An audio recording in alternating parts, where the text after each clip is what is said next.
Good evening, everyone. It is Monday, June 15, 2026. I'm Boss Chief Papa. I'm Snake, and we are the Unapologetic Gentlemen, and we are back. All right, disclaimer. This is an adult podcast, so 18 and above, you can watch it. 17 and below, stick to your child-minded programming, please. We are having adult content, adult topics for grown folks, and we want to make sure that everybody knows that this is a podcast for adults. Viewer discretion is advised. Now the topic of the day. Y'all know we've been doing stuff about women's bad behaviors, women's shits and whatnot. Now it's time to get to the men. We don't need to talk too much about the men shit because we as men know what we're not supposed to do as men in order to establish our kingdoms. And with that being said, the topic of the day is the four banes of man. These four banes, when encountered and unresolved, will cause irreparable disestablishment of a man's kingdom. All of us men, women, want our kingdom. Mm-hmm. We all do. That's the number one thing across all men across the board. We all want to establish our kingdom. The right men, that is.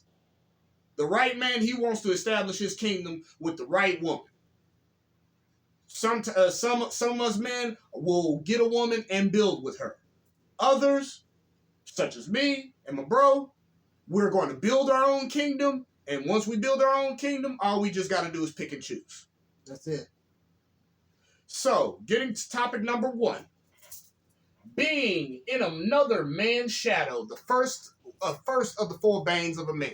Now, since we like to use animations as a metaphorical emphasis on the topic, we're going to go with Dragon Ball Z as the metaphorical animation to the first of the four banes of a man, being in another man's shadow. Now, if you know Dragon Ball Z, you know that was the big subplot between Goku and Vegeta. Do you want to continue with this, bro? With Goku and Vegeta, Vegeta was the prince, the king, the second in line of the Saiyans. Goku was the warrior class, peasant, beneath them. A petty soldier. Yes. But the problem is with that, Vegeta was living in Goku's shadow. Why was he living in Goku's shadow? Because Goku had surpassed him in the things that Vegeta thought he was the best at. Vegeta thought, it belonged to me. I'm the king. I'm royalty. It belongs to me. It's my birthright. How is he able to do all this stuff ahead of me? Vegeta thought that because of his royal bloodline that he was entitled to be a Super Saiyan. He was supposed to be the first Super Saiyan, he thought. But during the Namekian saga, Goku surpassed him. He became the first Super Saiyan. And a little ways after, if I'm not mistaken, after the Namekian saga and before the Android saga is when Vegeta got his Super Saiyan powers. At the same time, he was still trailing behind Goku. Because Goku was always training. Goku was always up in his game. Always. That was the thing. That was the thing about Goku. He was always up in his game. And he was up in his game. And it annoyed Vegeta. It annoyed Vegeta ever since the first fight that they had. I think when Goku, after their first fight, no, the second fight, when Vegeta, when they did the Gallic Gun Kamehameha Wave power struggle, and Goku blasted Vegeta into space. Oh, that was in the first one. Yes, this was in the Saiyan saga. When Goku blasted Vegeta into space, and Vegeta came back down and threw the Blutz wave in the air and became Uzaru and beating Goku up, and all the friends had to get in. Yajirobe chopping his tail off and all that stuff. After even though Yajirobe could have killed Vegeta, if I'm not mistaken, Goku said let him live, and they let him live, and Vegeta went into his space capsule, and flew off. Goku said, paraphrasing, "I cannot let him surpass me, or he will destroy the planet." Basically. Mm-hmm. So from that point until throughout all the Dragon Ball series, Goku has it was imperative to stay above Vegeta, so Vegeta wouldn't go back to his conquering ways. At the same time, Vegeta, even though he was the highest, the royalty class of the Saiyans, he felt worse than a peasant, being that he was still in Goku's shadow. That was the big fight in after the, if I'm not mistaken, it was after the Android saga and before the Buu saga, when Vegeta went Majin, and they had their big fight. All that speech that Vegeta was talking about, basically he was saying, "I've been in your shadow for too fucking long. It's time for me to get out. It's time for me to take my rightful place where I belong." And a lot of times as men, we're in the shadow of somebody. We're in the shadow either of our friend, our mentor, or our fathers. And it's time for us to get out from underneath those shadows. Mm-hmm. Those are our male figures. Those are the males that teach us how to be a better man. At the same time, we are not to carbon copy them, for lack of a better term. Mm-hmm. And you may not also, you can get out from underneath their shadow, but you don't have to also surpass them. You just got to learn to be your own man, to stand on your own 2 feet. Maybe because Vegeta didn't surpass Goku, but he was standing on his own 2 feet. He was still doing things his way. And of all the characters in the Dragon Ball franchise, Vegeta, as far as I'm concerned, had the best character development. Yes. Now, getting back to a slight a little Tangent. little note on getting on Dragon Ball about on Goku, Vegeta being in Goku's shadow. Even Majin Vegeta Super Saiyan, if I'm not mistaken, he was Super Saiyan 2. They were Super Saiyan 2 at the time. Yep. Goku, at the time, nobody knew that Goku already went Super Saiyan 3. Yeah. So, at that time, Goku already surpassed Vegeta. And Vegeta didn't even know it. But Goku still... He held back. Exactly. And hey, Goku gave Vegeta his round. You want to, if you feel that hurt that I done you wrong for so long, come on with it. Mm-hmm. But with that being said, we need to move on to the next topic. Let me do a lasting point on let me do one more lasting point on it concerning being in the shadow of a man being in the shadow of his son. Mm. Yes, we've heard stories before of men they were fathers who were former athletes once upon a time, and they or whatever type of successful that man had, and it fell through.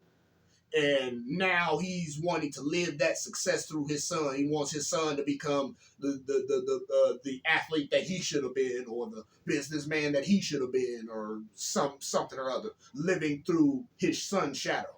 Mm-hmm.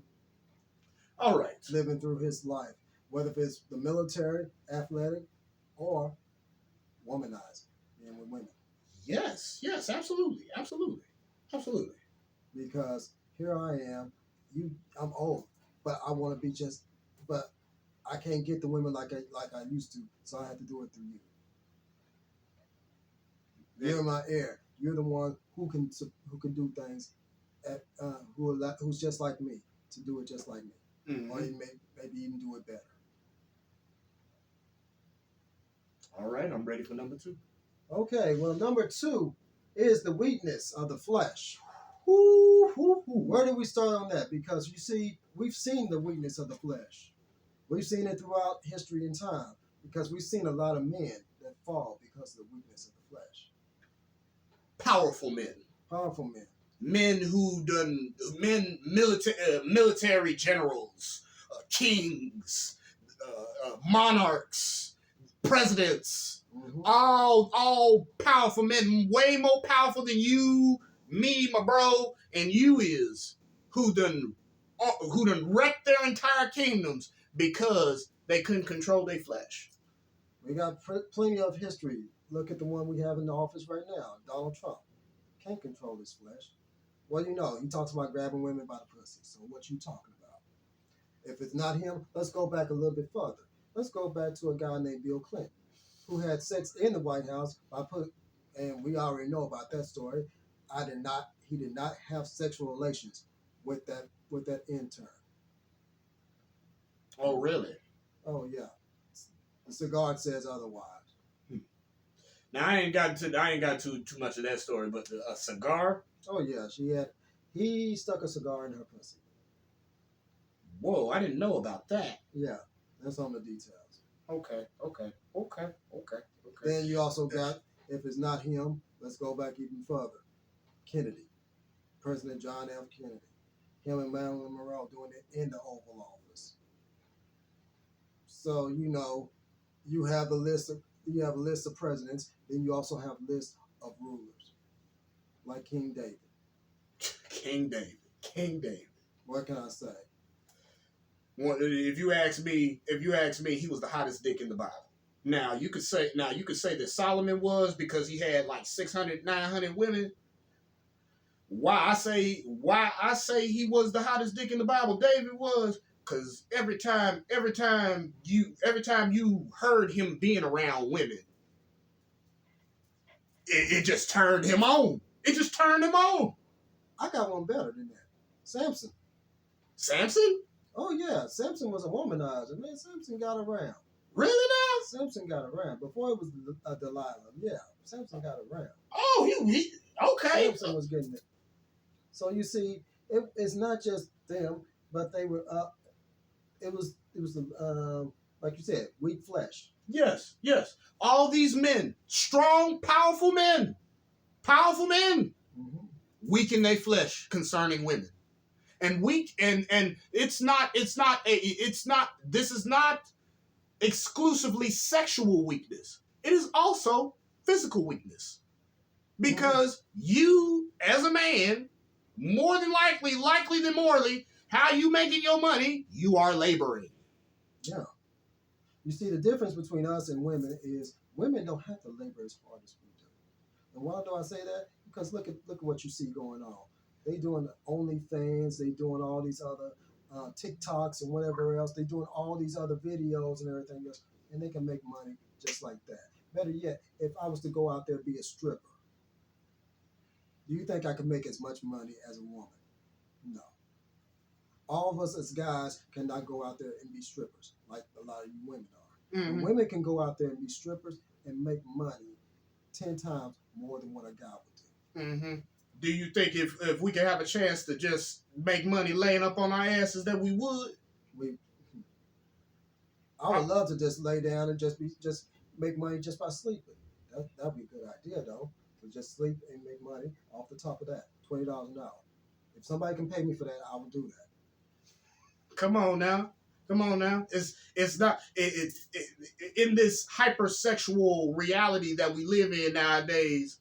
The only thing wrong about you engaging in adult content is you not owning your own name. Mm-hmm. Is you not owning your own intellectual property. And this is not just with adult content. This is in entertainment, period.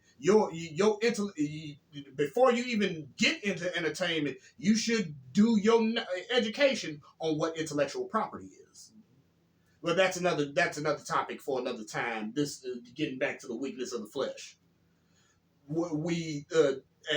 And getting back to the two presidents, they were infidels. Mm-hmm. They had wives.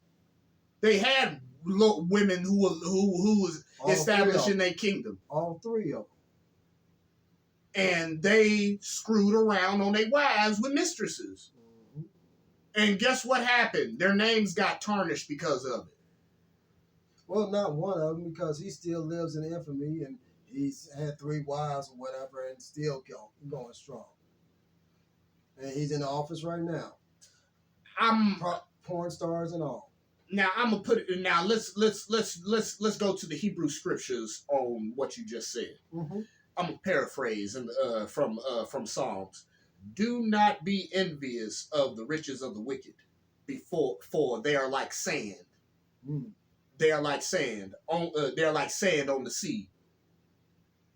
It's there for a moment and it's blown away at the next.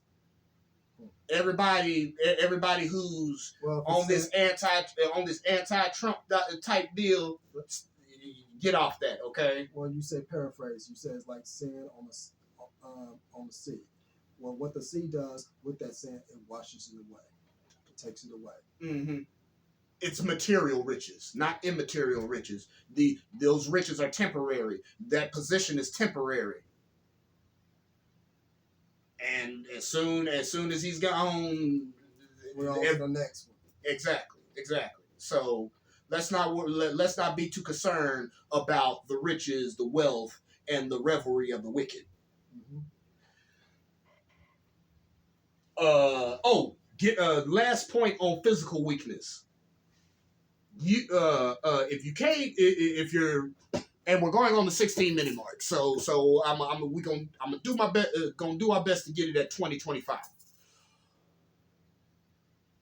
As men, we are laborers, and if we don't put value into our own flesh, to check our own flesh and to keep our own flesh strong, just by us not keeping our own flesh in check, we're going to lose our flesh. Use it or lose it, as the old saying goes. Now on to number 3, pigeons/turkeys of a feather. Okay. Before I go into it, I'm gonna let bro go over the song the music video that he introduced me to prior to topic number 3. You see, women back in the day, back in the 90s, TLC had a song called No Scrubs. But see, talking about men who didn't have their own cars and have their own things and everything else, but we had a little message right back at them. It was called No Pigeons. You see, no pigeons mean you up here doing the same thing. You don't have your own car. You don't have no money. You don't have nothing. But yet you up here trying to call us scrubs. Just like you do today. And that song came out how long ago? About 30 years ago. And the message of the song rings in 2026. Mm-hmm. Now, concerning the topic concerning the 4 banes of man, pigeons and turkeys of a feather, I'm going to come from one of my audiobooks that I read from one of my audiobook authors, Mr. Brian Tracy. If you have not, I would highly recommend you pick up his audiobooks. They're self-development, self-mastery audiobooks. Go and look for them on archive.com or youtube.com. Brian Tracy. In one of his audiobooks, if I'm not mistaken, it is he usually reiterates his topics in the majority of the audiobooks, but the quote that I'm saying is, it's either you fly with the eagles or scratch with the turkeys. With that being said, and another point from his audiobooks, 80% of your success comes from your network. 4/5 of your success in this life that we live comes from the network that you've developed over your adult life.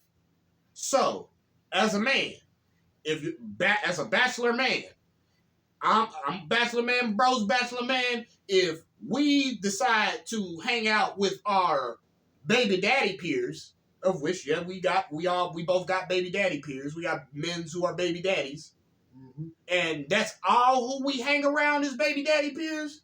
Sooner or later, we're gonna end up being baby daddies. That's all we're gonna do.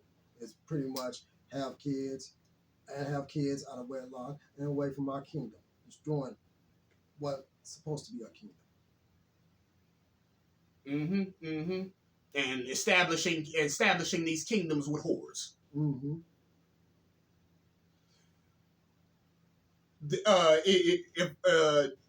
As a baby mama, same thing. Birds of a feather, law of attraction. You use a bachelorette, and all the women that you hang around as baby mamas, guess what you gonna end up? As a baby mama. So I know that all the adults that's listening to right now, y'all in your network, in your peer group, if you don't have no if you're a bachelor and you don't have no husband peers, I would advise you get husband peers. If you are a bachelorette, have baby mama peers. I'd suggest you get with your wife peers and stay with them wife peers, and the man stay with your husband peers. Cause what on the immaterial tip, because this is not just, we're not talking about it. We're not talking about this on a material level. We're talking about this on an immaterial level, and that's the spiritual level. You're cultivating those vibes around you. You cultivating them husband vibes around you, being around husbands. So you can eventually get your wife and you become a husband yourself. Same thing with a wife. You cultivating them wife vibes around you. So you can be able to get your husband and become a wife yourself. You around them baby daddy, baby mama vibes, you cultivating them vibes around you. And you're going to attract a man or a woman who's going to have you end up being a single parent. Law of attraction, birds of a feather, pigeons and turkeys of a feather, as the third topic, third of the man bangs go. You ready for number 4? Number 4. Economic disestablishment. All right. Black people, my melanated peoples, my aboriginal peoples. Because I'm seeing this a lot with you all specifically. And I'm going to come at you from not just from me, but from the rest in peace Black conscious queen, Dr. Frances Cress Welsing. If you ain't read the ISIS, if you don't have the copy of the ISIS papers, the keys to the colors, please do. Please do. Because that woman was laying down game on a scholarly, psychological graduate level, bro. It's not even funny. Get you the ISIS papers to the keys of the colors. But in one of her lectures, it was a YouTube lecture that she done did in 2010. And I'll paraphrase. Black people should not be having any shape, form, or fashion of children, should not be contemplating children till the post 35. Why did she say that? Why did Dr. Frances Cress Welsing say that? Because from 0 to 35, you are putting money on your name. You are putting value on your name. That is the number one thing that you should be doing. What we concern before you establish your kingdom with your wife, husband, child, that you have the money to your name enough to establish said kingdom. Because if you ain't made that money, you're not going to be able to establish it. It's not just the money on it, it's your name, your reputation that goes along with that. You're establishing, because a lot of times we don't make our money until we start turning to like 16 to 35. A lot of times that's when we start making our money. Mm-hmm. So between that time, from the time you're born, because of the way you were raised and everything else, from the time you're born up to age 35, you are establishing your name. Your name is what carries you when your money doesn't. You see, the money is what helps you get your kingdom established. But your name, it carries more value. It takes you to places that more money cannot take. You're absolutely right, bro. A good reputation is worth its weight in gold. And you see, that's where the people mess up. Their reputation, their name is ruined because they don't have a good name, but they have good money. The money is good, but the name is bad. Mm-hmm. The name is bad, but the money's good. And Vice versa. If you ask me, a rich person with a bad name, their value just depreciates. Yeah. No different than when you drive a car off the lot. And, all in all, for all my nine black people watching this applies to you too. If you haven't established, if you've seen this generational economic destitution going on in your family like we seeing in ours, it is your responsibility as the previous generation to the next generation to make sure that you done gained a good enough reputation and a good enough financial establishment point to where you done made the next generation legit. It's time for you to make that change. Either you change it for the better or you change it for the worse. It's up for you to decide on that.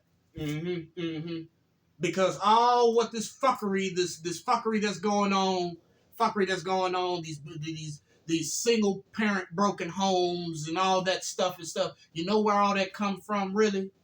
It's the past generation okaying that shit. Passing it down to the next generation and the next generation. The reason why we see the kids running wild now, the reason why we see the education going down is because of the previous generations. It's because of the education system that you did not establish at home. You see, it's good to have the teachers teach you at the school, but you have to do the teaching as well. At the same time, being that you said that, I'm gonna play the devil's advocate on that. In an average adult life, you're working 8 hours. You're working on average 8 hours out the day, just 8 hours out the day. Guess what? A child is 8 hours in the schoolhouse. You get off. You get off, and you probably got about 4 hours to wind down from work, wind up to make dinner for your kids, and help after dinner, help them with their homework or whatnot, and then prepare yourself for tomorrow. You know,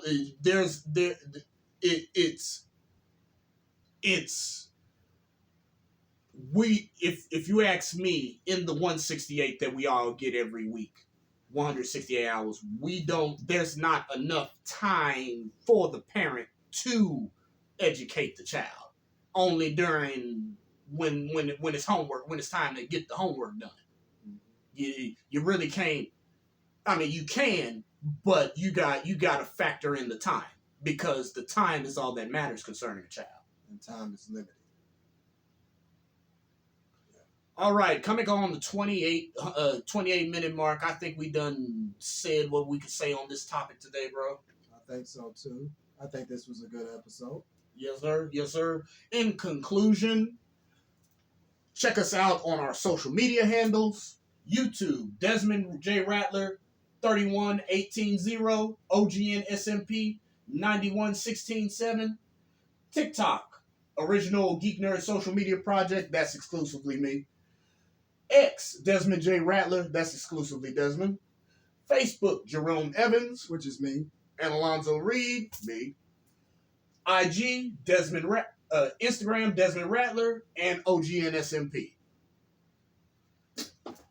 I am Snake. I am Boss Chief Papa, and we are the Unapologetic Gentlemen.